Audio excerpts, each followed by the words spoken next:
Hello, everybody. Welcome to another episode of the Thriving Adoptees podcast. Today, I'm delighted to be joined by Amanda Zaidman. Nice to see you, Amanda. Looking forward to our conversation today. Good to see you too, Simon. So, Amanda and I, we spoke about six weeks or so ago. And Amanda is a fellow adoptee. She's also a therapist. She works with adults and she also works with parents and kids. And one of the things that you mentioned last time, Amanda, was that you didn't really until your 30s, your mid-30s, I think you said, that you didn't really want to examine your own adoption. It wasn't on the cards for you, really. Yeah, I think that was a coping strategy for me. I mean, in hindsight, as I kind of think through what was going on there, um, I have a lot of love for my adoptive family, for my mother, especially. My story, is a little bit complicated. I lost my father, my adoptive father, when I was young. I have two younger brothers who are their biological children, and then my mom remarried. And And so, I mean, all of my family is important to me, but my mom is the one who's been with me through it all, right?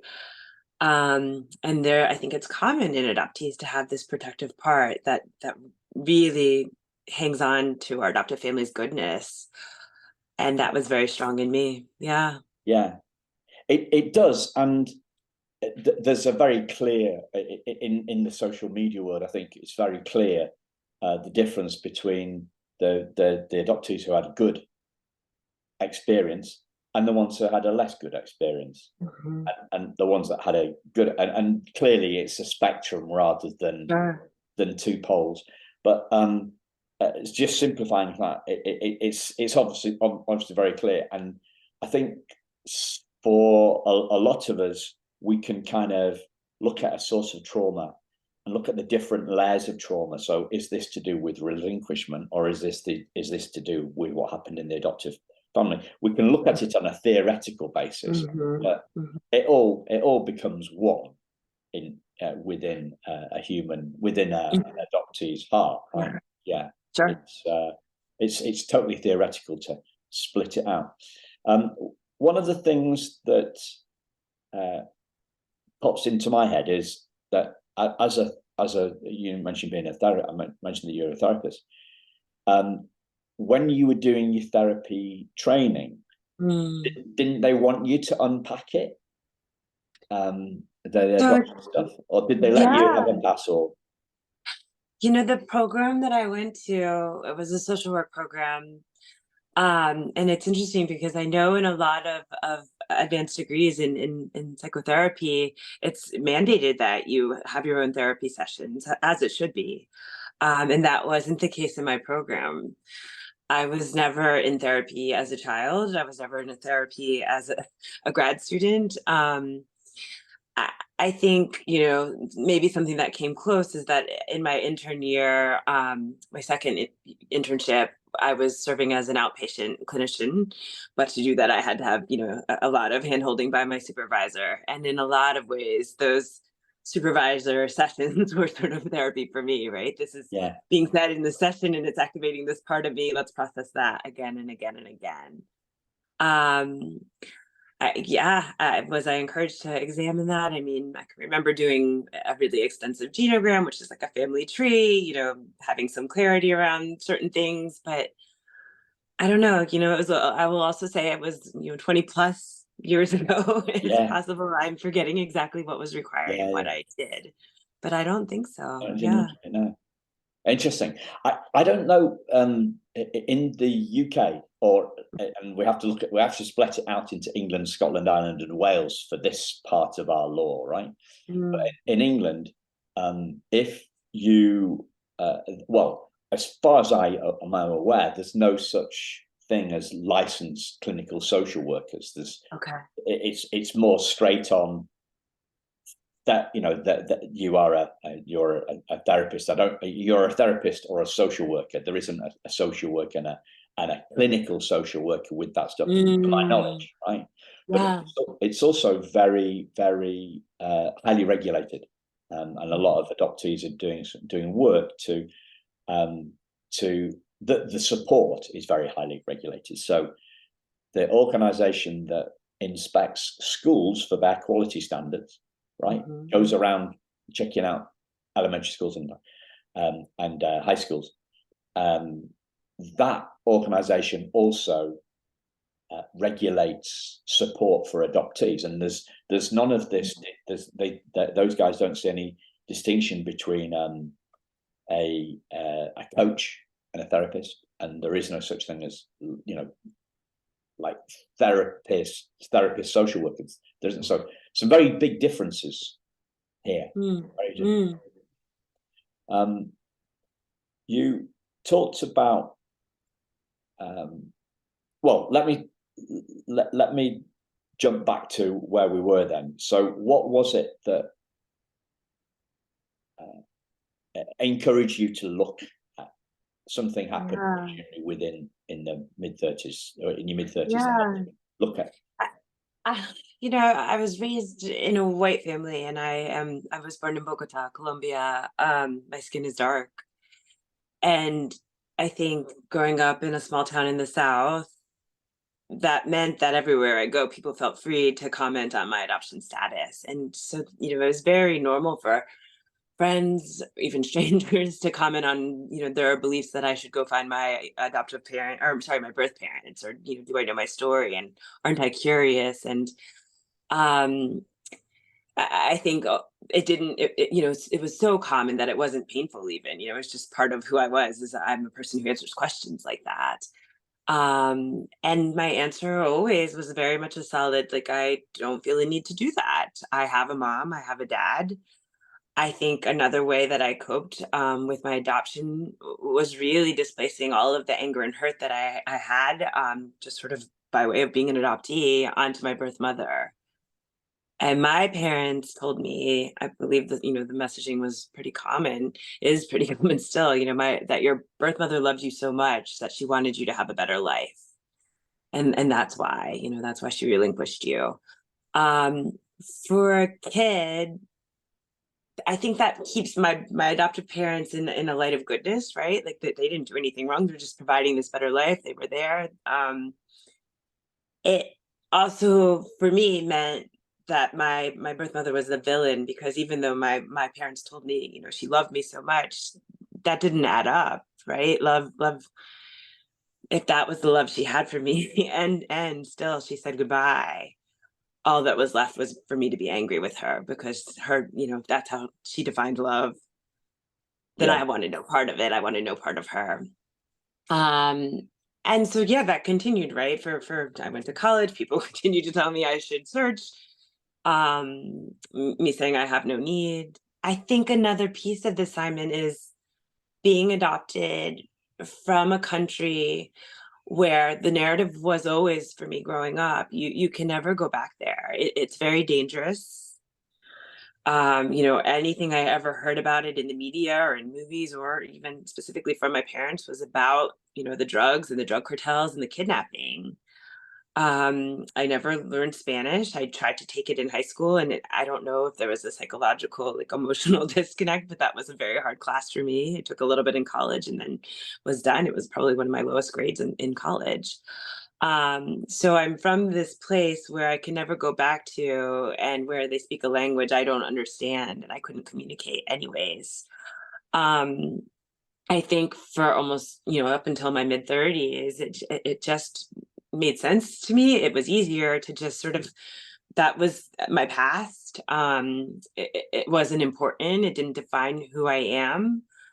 I think I even had resentment. Like, if my brothers, who are my parents' biological children, if they don't have to worry about that, why should I? You know, why am I any different than them? I have parents, they have parents. They don't have to think about other parents, and I don't want to either. I know you asked what shifted, and I think it was around that time. So I worked for, I don't know, several years after graduate school, and then I had my children, and I stayed home for, I don't know, maybe 8 years, 9 years, once they were born. And then I decided I wanted to go back. I wanted to reclaim my career. And I knew something that I was passionate about and that I wanted to do was to work with adoptees. in my, first years out of graduate school, what that looked like was I did a lot in the foster care system. And that work was very rewarding. And in some ways I related to those children's stories, but not really, because I was adopted at 6 weeks old by my parents. And I don't have any memory of being in that orphanage. I don't have any memory of foster care. um, I knew in coming back and creating a private practice as I was, leaving this role as full-time stay-at-home mom, that I really wanted to work with children who had stories more in line with my own. And I think it was, around that time as I was playing with what would that look like, and was I qualified to do that work, that another friend said, you should really go and find out about your birth parents. I've been watching this show on, I don't even know, the History Channel or something, and these adoptees are finding all of this information, and you've got to see this. And for the first time, well, my first reaction was no, and that's when I really realized that I was clinging to, I was really white knuckling this. I don't want to look. And it very quickly I realized that that wasn't healthy, in that moment, right after 35 years of being said, told the same thing. In that moment I realized, wait, if I want to do this work with other families, with other children, I've got to do my own work completely, and I had done a lot of healing work before then, but this aspect of my journey, I felt like was very clear. I can't help other people with this if I'm not willing to look at that myself. Yeah, I think that's what was behind my intuitive question, the earlier one, like 5 minutes ago. That's like we have to. I guess leaders go first is the way to. Mm. It's to, like we can't, Mm. if we. Yeah, I mean, I did a lot of work with kids, and some work with parents, kids in schools, and some work with parents too. And I also I got a very clear idea looking at your website that you've run into the same sort of thing as I do. The the parents think that it's the kids that need the work. Mm. Parents need their own work first. They can't expect their kids Yeah. to do stuff that they're not prepared to do, and that is, I think, the same as, you can't expect kids to do what you're not prepared to do yourself. You have to Mhm. we have to lead by example, don't we? Yeah, and, and, absolutely. and we have to know through our own lived experience rather than theory. Mhm. um, Yeah, yeah, correct. and the the metaphor that's coming to my mind is this, like the white knuckle is the moth that's drawn to the flame, right? Mhm. And that moth is the metaphor for the false self, or the ego. It's drawn to the flame, but it gets so close and it realizes that it has to die into Mm. the flame, and that's what doing our own work is, right?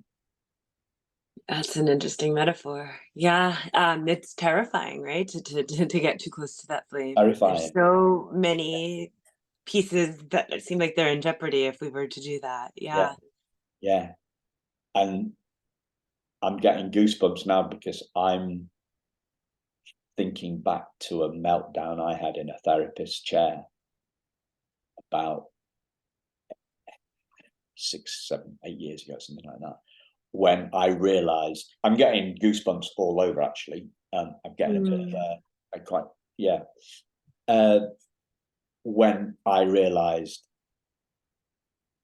when my fear of my birth mother and my some unprocessed anger towards her Mhm. came rushing out to the fore. And I've always thought that that's, well, it was really comfortable, like you explained. Yeah. But it wasn't till about, I think, a conversation I had with somebody a few months ago. They told me that's that's what's supposed to happen, right? You have to, in the therapy often is about what do people say, breaking down to break through. It Oh, has to get pretty scary. It has to yeah. get scary. Yeah. I think for therapy to be successful, there is a big need for vulnerability, and being vulnerable can be terrifying. Yeah, I was frozen. I in the therapist chair. I froze with fear. I went, I Mhm. like froze, and then I went red hot with anger. I'm not going to let this fear mar the rest of my life. I think it was as Mm. sounds a little bit, what's the word, dramatic. Mm. There's a word for that. Melodramatic. It seems a little bit Ah. melodramatic discussing it, but at the time it was anything but that. It was. I I think it's interesting to think sometimes about anger as a life force. I have done some work of my own uh, around my birth, and I had this felt sense of overwhelming anger at the fact that, the sort of the messaging I heard inside was, this is not what I signed up for. This is not the way it's supposed to go. It felt in my body like the way it looks when you watch a young child who's about to cry, but you've got that maybe 1, 2, 3, 4, 5 seconds of silence as it builds. That's what I felt, was this building. And I think, being frozen, that's a lot more dangerous than being angry. Yeah, Angry has movement. Anger has agency, right? Like there's something to be done when we can really feel into our anger. Yeah. yeah.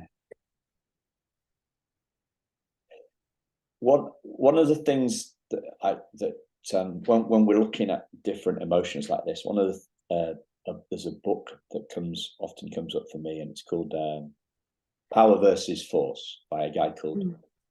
David David Hawkins, professor guy. So nothing to do Mhm. with adoption, but he created a scale of consciousness which maps basically from 0 to 1,000 um, common.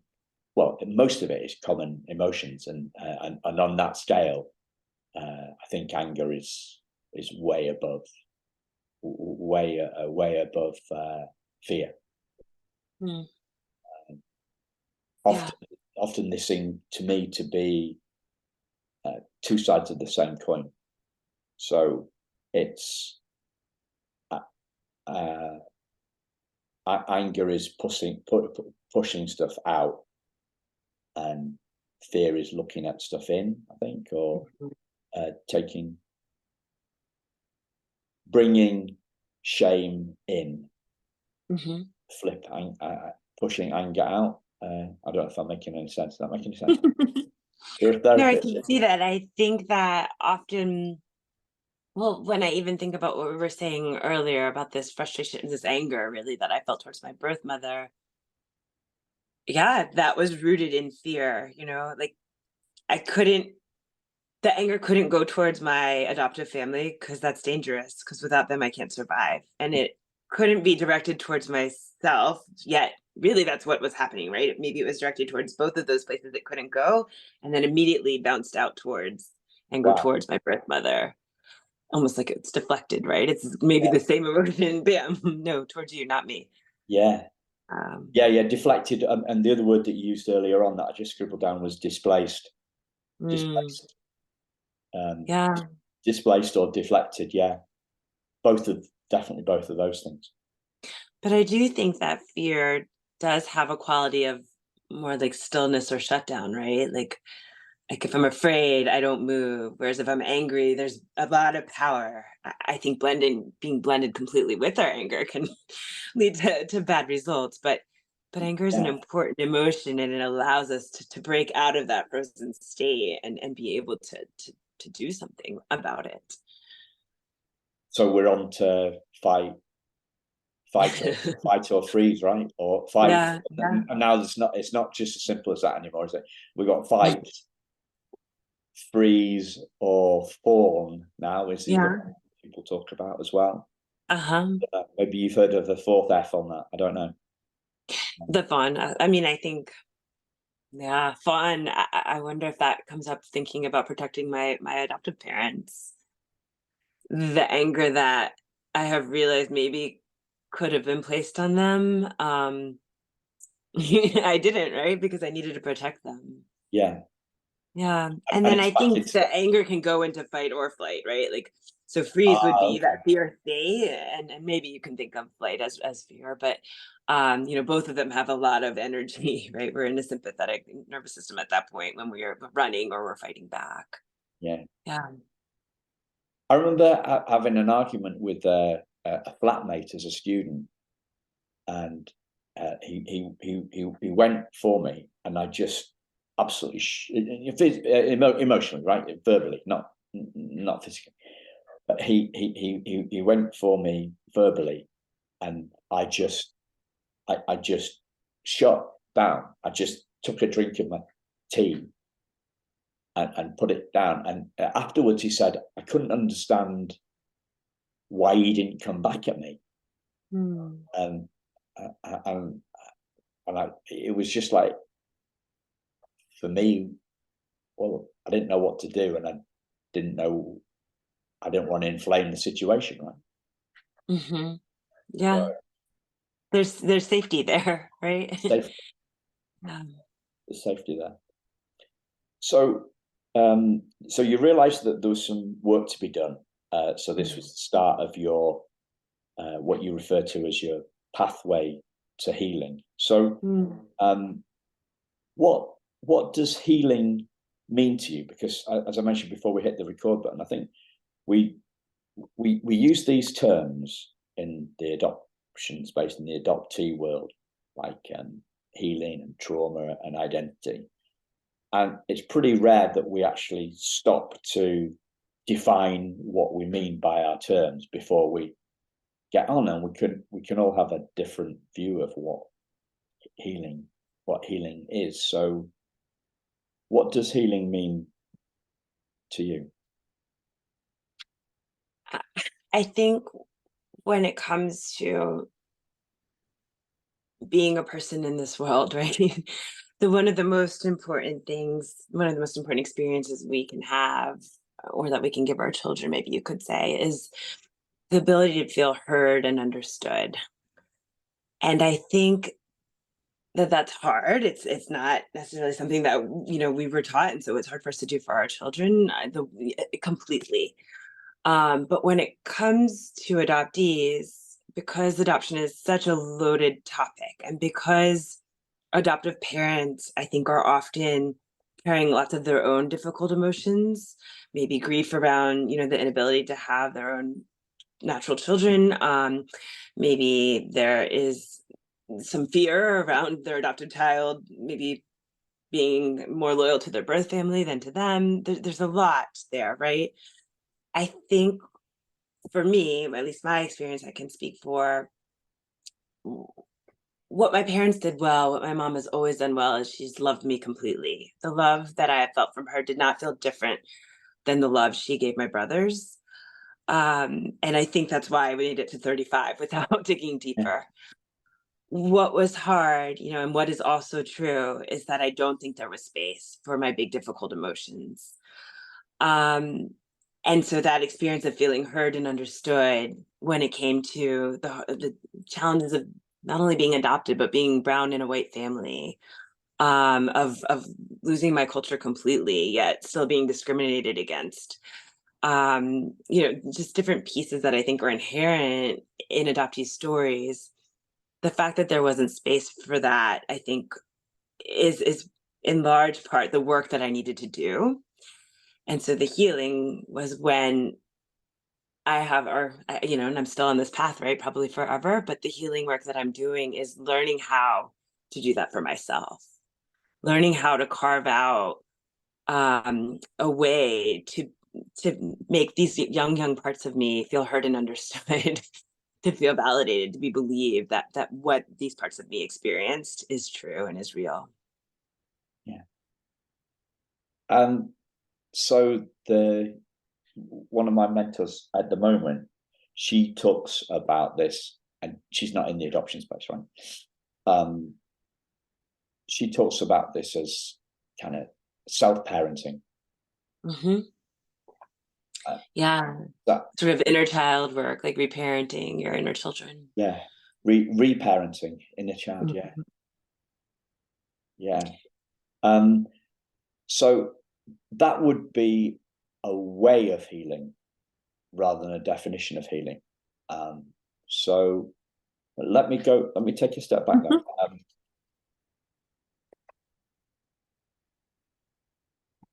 Because there's a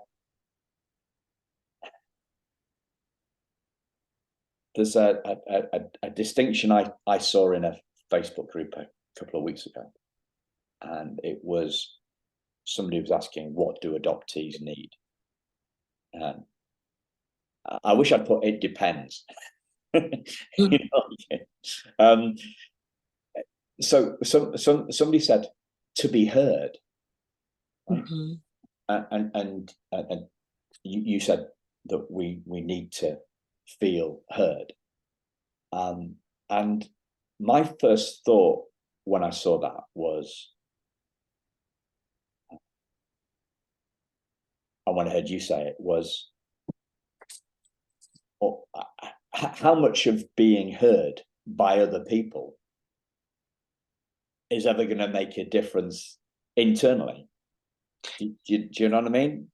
So I think, not to interrupt you, but I think when a person is truly heard and understood, when they're able to put voice to what they're experiencing, what their emotions are, what is happening for them, and someone holds that and reflects back, I hear you and I believe you, what happens is that we become real.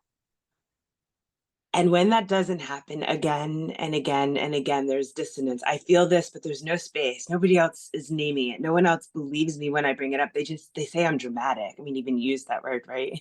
Yeah, And yeah. I heard that a lot. You know, Melodramatic, yeah. she's really dramatic. Amanda's so dramatic. I had big emotions, right? And there wasn't space for that. And so what happens is in times we start to have doubt. You know, is it real what I'm feeling? Am I real? And when someone does the opposite, you know, when they pause and they hold space and they say, I believe you that it feels like that for you. Even if what you're saying is crazy, right? I believe that there's a part of you that truly feels that way.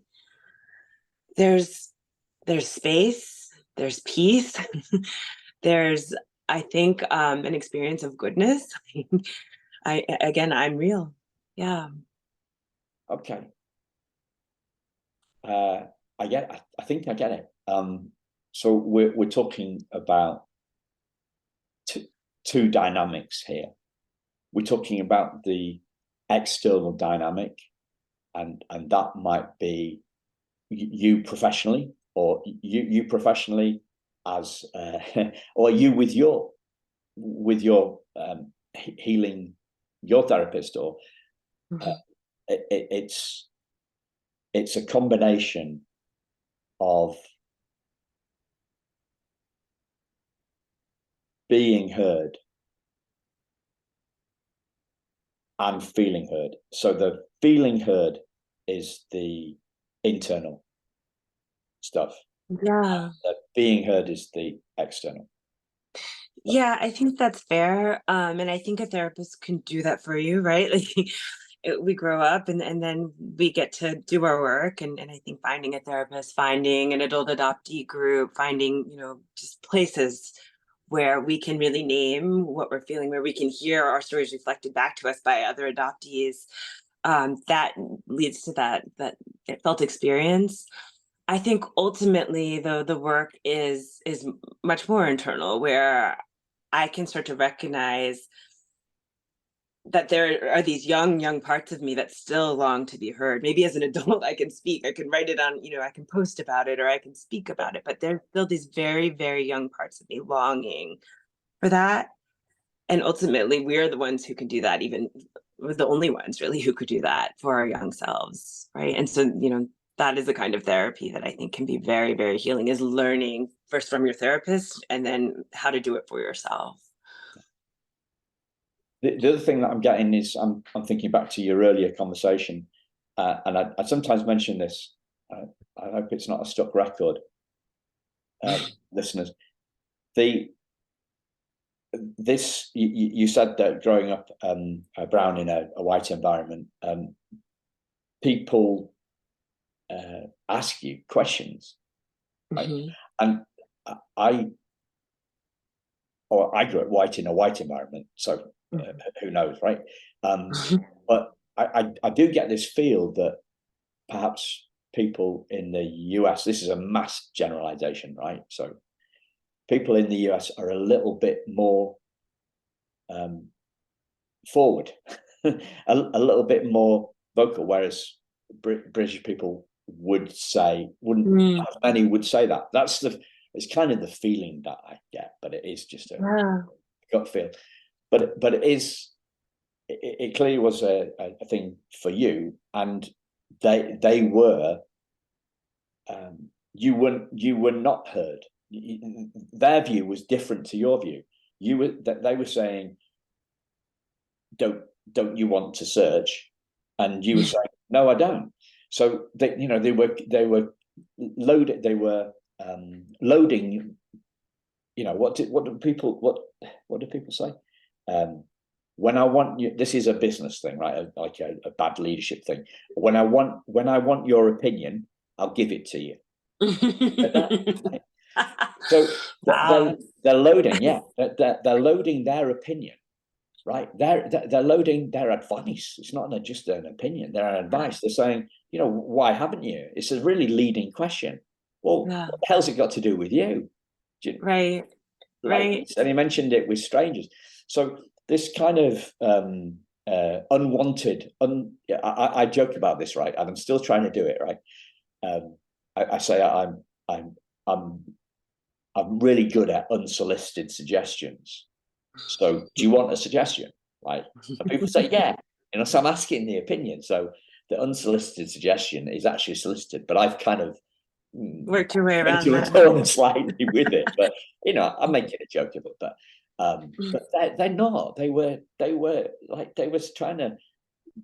They were asking. They weren't asking questions. They were actually asking questions that sounded like advice. Oh, very much. Advice framed as Yeah. questions. Yeah. Yeah. I think it's probably human nature that when we're trying to figure something out, we're in our own heads, right? We're trying to solve the problem, we're trying to fix it, we're trying to. I think growing up, when I had any struggles that maybe in hindsight I realized are related to adoption, my parents saw I was experiencing pain and they wanted to fix it, they wanted to make it better. Being heard and understood means that the adult in your life, the other people in your life, have to quiet that part of them that wants to fix it and just join you and be with you in that pain, just listen, right? And that's very hard for people to do. So you're setting out a pathway to healing here, yeah. And I'm interested in how you define healing rather than how you suggest pathways to healing. So how do you define healing? Do you get the difference? You mean the act of healing or the state of being healed, or what? Yeah.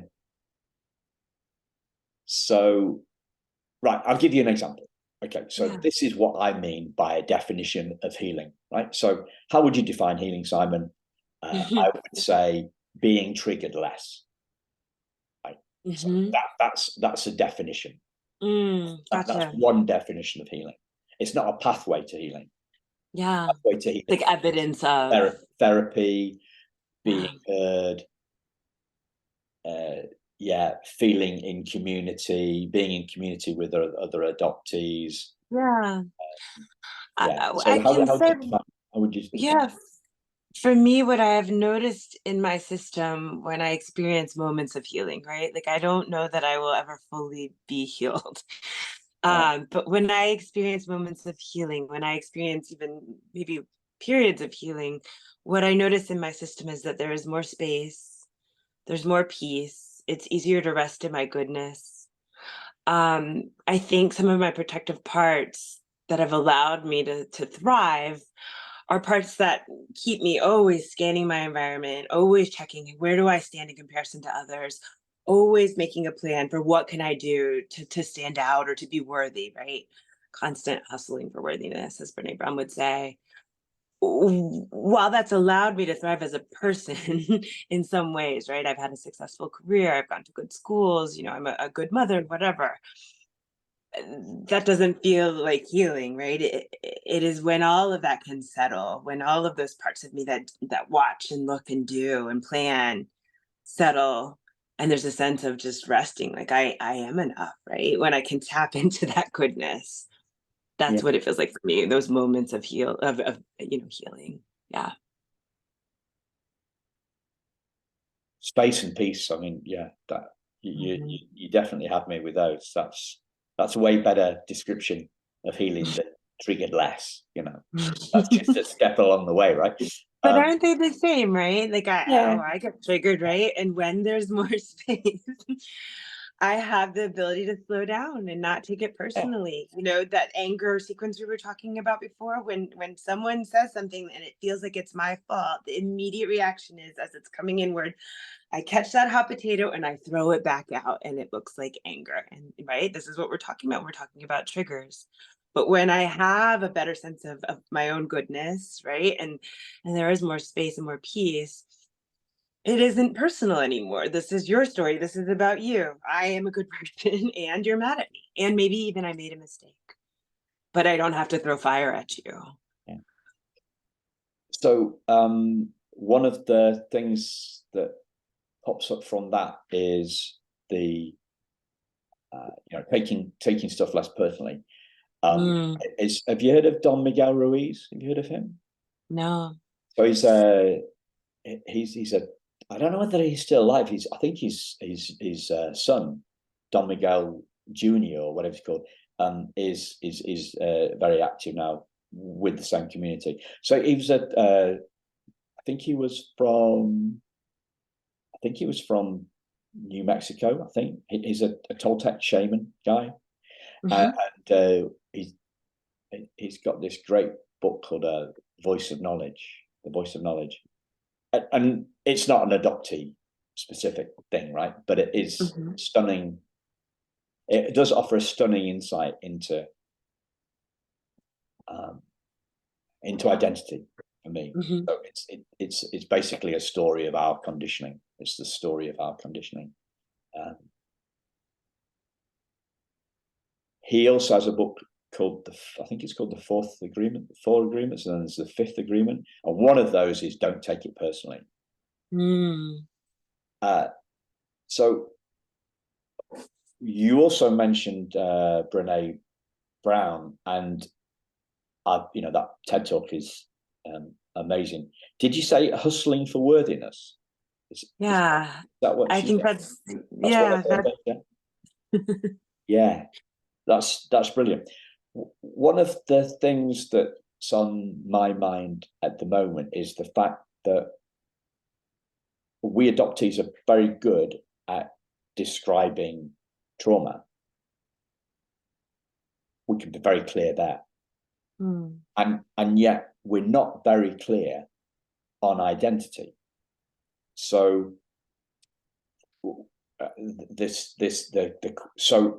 that's my take on it. Do you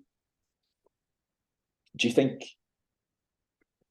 to what extent do you think does that match I with? wonder if you could say more about not being clear on identity. Yeah, I'm curious Okay, about your thoughts. Yeah. right. So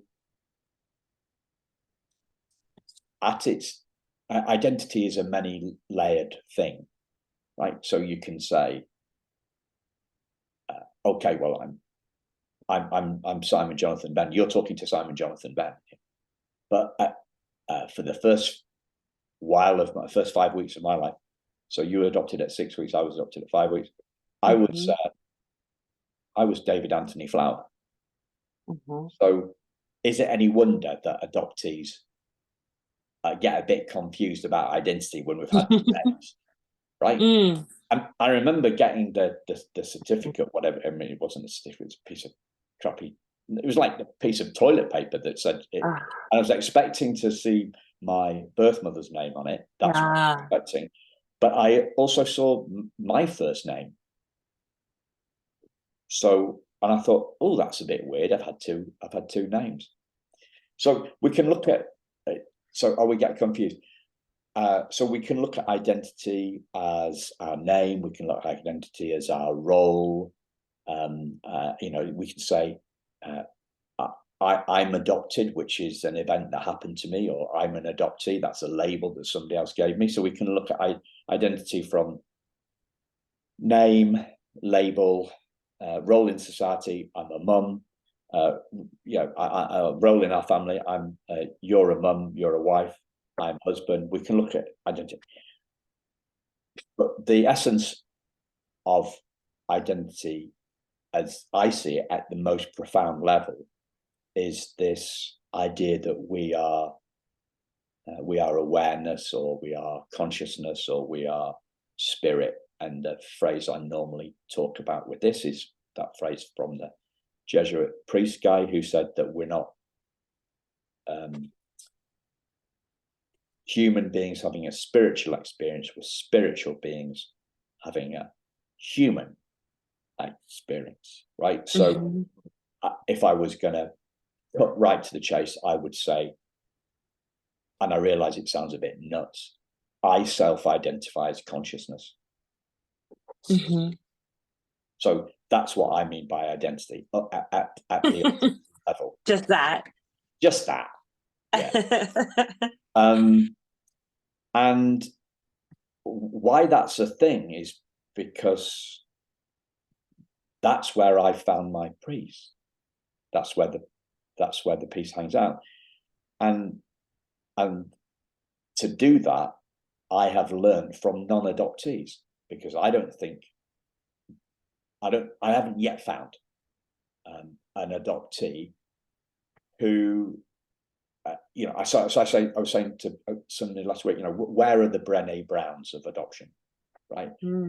Where are the Eckhart Tolles of adoption? Where's the adoptee who is, Mother Teresa, or the Dalai Lama, or name your favorite, Don Miguel Ruiz, name your favorite spiritual teacher. There isn't. I haven't found them, so I've had to go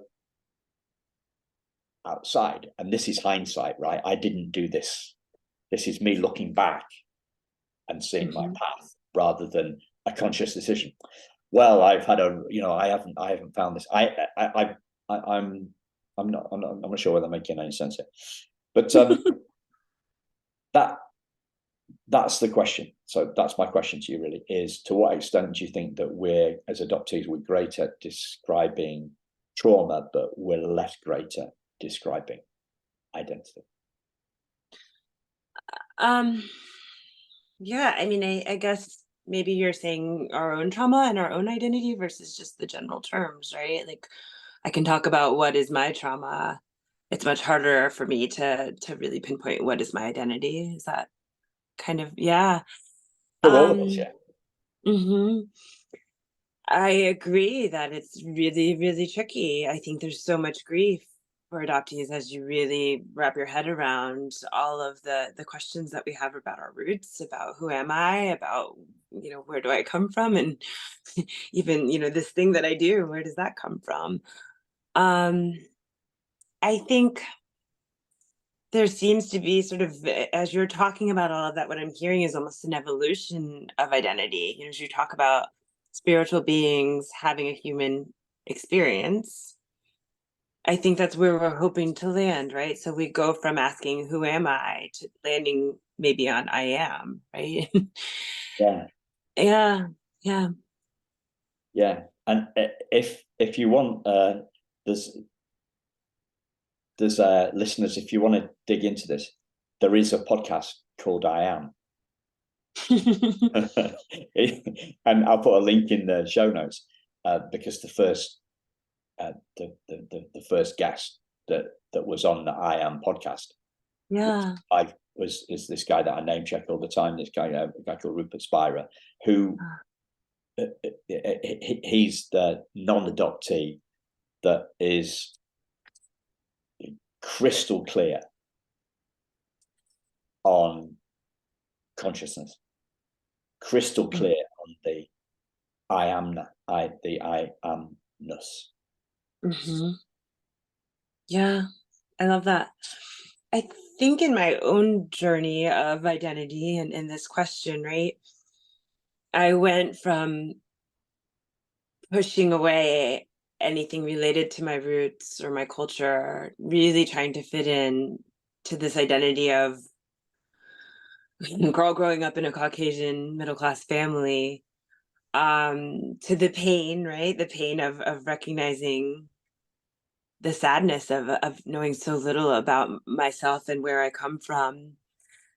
And as we talk more about, this other piece of healing, some of the work that I have done has been sort of reclaiming my story and my roots on my own terms. And that's not perfect. And it's been really hard and it's far from done.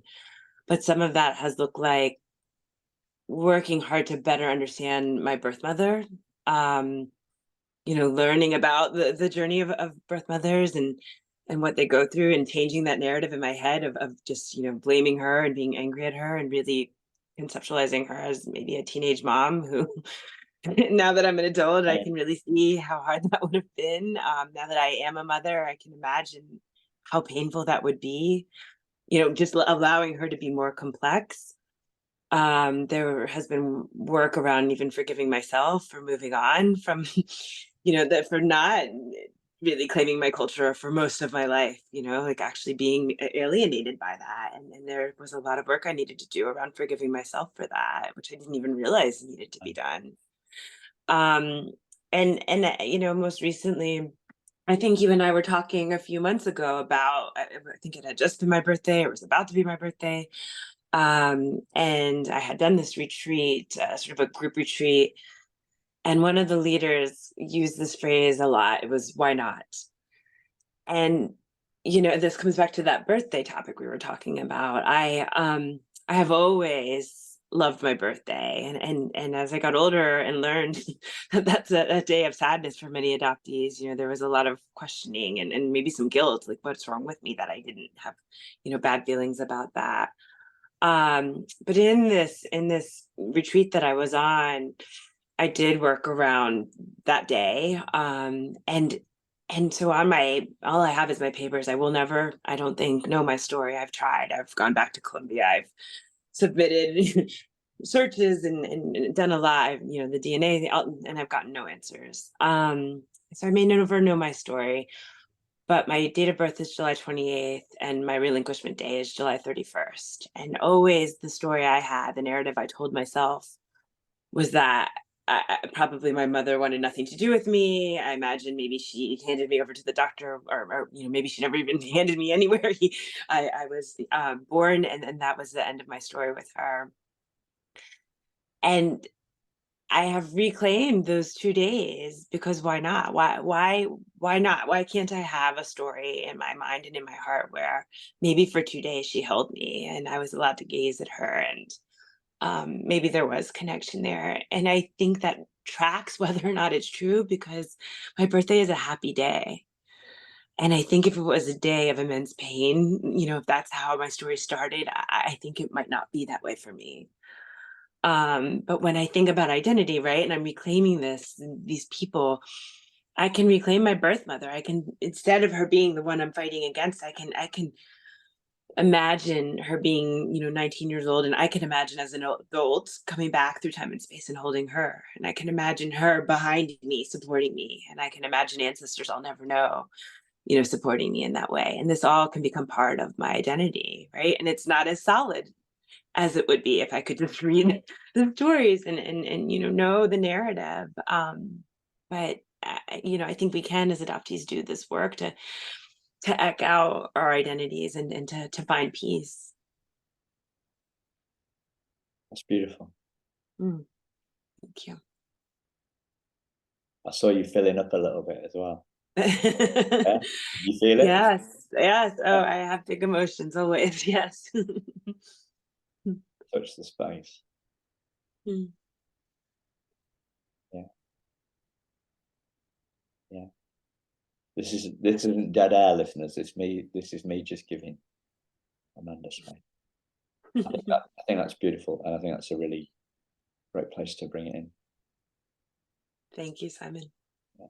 I love the I love the yeah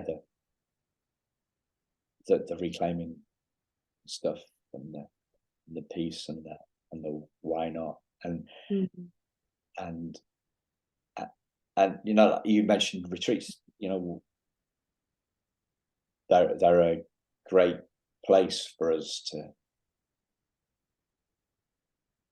be have less have less going on and be able to give this sort of stuff the big space, the space, they give the big feelings the big space that they need to. Yeah. Yeah. I think that that's uh, maybe that's another sign of healing, right? That we allow ourselves to take that and we don't think of ourselves as selfish for doing it. We just recognize we need it and we do it. Yeah, it's that grace. The word that was coming to my mind a couple of minutes ago as you were talking about stuff and forgiving yourself. It was definitely, it was all about grace. Mm. So yeah, thanks a lot. Yeah. Thanks a lot, Amanda. Yeah. I'm grateful to be here. I'm grateful for the space that you've given me. Ah, that's really nice. You got me filling up now. Thanks, listeners. Bye bye.